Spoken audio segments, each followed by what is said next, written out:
Khi màu hơi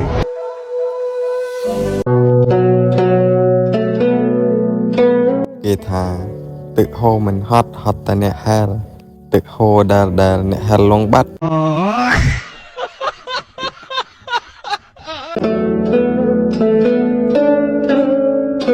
អ្នកក្លាហានមួយបានពោលថាភ្លេចខ្លួនចូលដល់ខែថ្មីថ្ងៃខ្ញុំលក់ដីសង់ធនាគារជំពាក់គេច្រើនពេកខ្លួនឡើងវេទនាលក់សង់ធនាគារខ្ញុំមកនៅវត្តអូចាប់អត់ចាប់អត់ គេថារពឹសដៃម៉ែវ៉ៃ Mày sao đấy à? Ấy, dắt anh. អ្នកក្លាហានមួយបានពោលថាចេះឯងឲ្យក្រែងចេះគេបើទំនេរតោះទៅសម្រាប់ពីអ្នកទៅថតព្រះបដិញមែនទេគុណ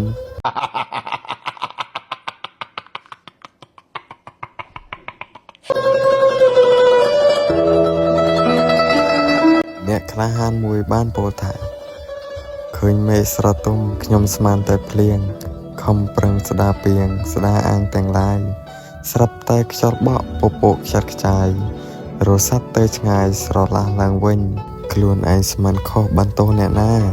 ស្មានថាស្នេហាជាការស្រឡាញ់តែតាមការពិតស្នេហ៍ជាទំនិញគ្មានលុយឡានទិញស្នេហ៍មិនបានទេមានន័យណាស់